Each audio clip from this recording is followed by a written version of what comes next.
आखिरकार पति कब तक सहेंगे अत्याचार। अगर पति पत्नी के ऊपर इस एक नई धारा का केस डाल देते हैं तो पत्नी के ऊपर मुसीबतों का पहाड़ टूट जाएगा। पत्नी किसी भी हालत में कभी भी जिंदगी के अंदर भी पति से मेंटेनेंस की भरण पोषण की राशि नहीं ले सकेगी। तो स्पेशली महत्वपूर्ण धारा कौन सी आई है जिसके तहत अब पति को इतना बड़ा फायदा मिलने वाला है और पत्नी का इतना बड़ा नुकसान होने वाला है। तो यही पूरी जानकारी मैं इस वीडियो के अंदर आपको बताने वाला हूँ। वीडियो बहुत ही महत्वपूर्ण है, आपके फायदे का है। जिस वीडियो की आप चाहत कर रहे थे कि ऐसा वीडियो आना चाहिए, ऐसा कानून आना चाहिए, तो ऐसा कानून भी आ चुका है और ये वीडियो भी मैं आपके लिए बना रहा हूँ। तो आपको वीडियो को बिल्कुल अंत तक देखना है, तभी पूरी जानकारी समझ में आएगी। क्योंकि आपको अच्छे से पता है कभी भी आधे अधूरे वीडियो से जानकारी समझ में नहीं आती है, इसलिए पूरी जानकारी के लिए वीडियो को बिल्कुल अंत तक देखना होता है। और ये आपका अपना चैनल है, इसको अगर आप अब तक सब्सक्राइब नहीं करे हैं तो पहले इसको सब्सक्राइब भी कर दीजिए, तो साथ में बेल आइकन को भी दबा दीजिए। तो चलिए शुरू करते हैं। तो वेलकम दोस्तों, मैं हूं आपको अपने एडवोकेट जितेंद्र। अभी आपको अच्छे से पता है 1 जुलाई सन 2024 से तो नए कानून आ चुके हैं, पर नए कानून आने से पहले भी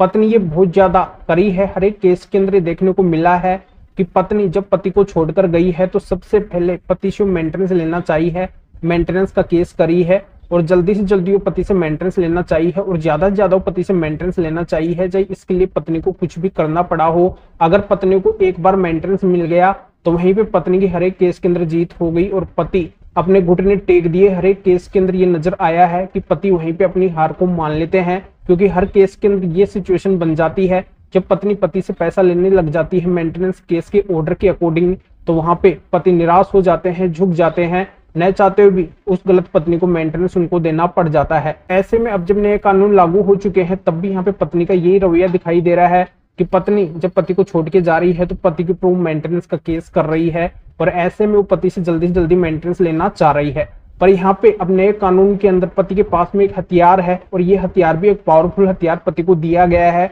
कि अगर पति उस पत्नी को मेंटेनेंस नहीं देना चाहते हैं, उसके मेंटेनेंस को पूरी तरह से परमानेंटली बंद करवाना चाहते हैं या फिर उसका मेंटेनेंस बने ही ना, ऐसा अगर पति चाहते हैं तो बिल्कुल यहाँ पे पत्नी के लिए ये मुसीबत खड़ी हो जाएगी। पति के हाथ में ये हथियार है जिससे पति उस पत्नी का परमानेंटली भविष्य के अंदर मेंटेनेंस बंद करवा सकते हैं, उसको एक भी रुपया पति से नहीं मिलेगा। तो ये कैसे संभव है, इसके लिए पति को क्या करना होगा। जैसे पत्नी ने मेंटेनेंस का केस किया है और उस मेंटेनेंस केस में अगर पत्नी अपनी एजुकेशन को छिपाती है, जैसे बहुत सी पत्नियां तो लिखा देती है कि वो बिल्कुल भी पढ़ी लिखी नहीं है या फिर वो पढ़ी लिखी है उससे कम, अगर वो अपनी एजुकेशन को बताती है, गलत एजुकेशन बताती है, झूठी बात वहां पे वो लिखवाती है, या फिर पत्नी कोई काम कर रही है, उसको सैलरी इनकम मिल रही है, उसकी इनकम हो रही है, उस इनकम को अगर पत्नी वहां पे शो नहीं करती है, या फिर पत्नी कोई जॉब कर रही है, उस जॉब को पत्नी छिपा लेती है, यानी कि वहां पे पत्नी उस जॉब को शो नहीं करती है, या फिर अपना फाइनेंशियल ग्राउंड उसका जो भी है उसको वहां पे शो नहीं करती है, यानी कि कुल मिला के अगर पत्नी मेंटेनेंस केस के अंदर झूठ का सहारा लेती है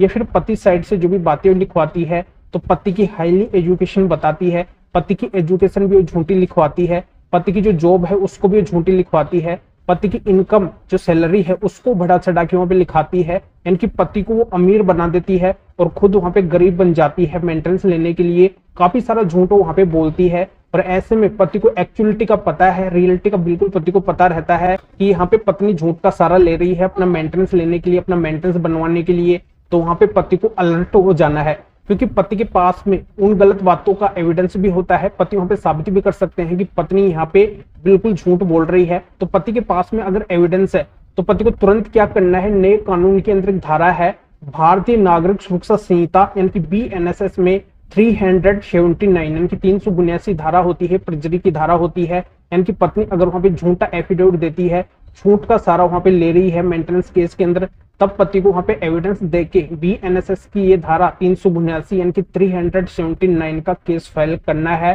तो इस पर दिए गए तमाम एविडेंस और केस की सिचुएशन को देखते हुए अगर पत्नी दोषी पाई जाती है तो कोर्ट पत्नी का भविष्य के अंदर कभी भी मेंटेनेंस नहीं बनाएगी, और अगर मेंटेनेंस भी बन गया है तो उस मेंटेनेंस को भी कोर्ट खारिज कर सकती है और साथ में पत्नी को क्रिमिनल पनिशमेंट और दे सकती है कोर्ट। तो इस तरीके से पत्नी के ऊपर मुसीबतों का फाड़ टूट जाएगा। जैसे पत्नी ये चाह रही है, पति के ऊपर मुसीबतों को फाड़ डालना चाहती है, पति के ऊपर गलत तरीके से मेंटेनेंस लगवाना चाहती है, वो खुद गलत रहते हुए पति से मेंटेनेंस लेना चाहती है, तो यहाँ पे पति के ऊपर मुसीबतों का फाड़ लाद रही है, तो यहाँ पे उल्टा पड़ जाएगा पत्नी के लिए, पत्नी के लिए ही मुसीबतों का फाड़ यहाँ पे लागू हो जाएगा। ऐसे में बहुत से पतियों का ये भी कहना होता है कि कोर्ट हमारी तो बिल्कुल भी नहीं सुनती है, तो बिल्कुल अब कोर्ट आपकी सुनेगी, क्योंकि आप ही के लिए अब नए कानून लागू किए गए हैं पूरे देश के अंदर, क्योंकि यहाँ पे अब कानून का सिस्टम पूरी तरह से चेंज हो चुका है। अब सभी के साथ में न्याय होने वाला है। अगर अब से पहले आपके साथ में अन्याय हुआ है तो अब न्याय आपको बिल्कुल मिलेगा। आप एक बार इस धारा को आजमा के तो देखना। तो दोस्तों, जानकारी आपके अच्छे से समझ में आ गई होगी। अगर नहीं समझ में आई है और भी अगर आपकी किसी भी तरीके की कोई भी कानूनी समस्या है,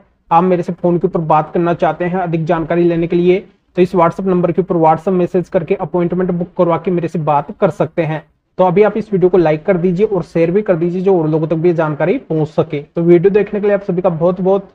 धन्यवाद।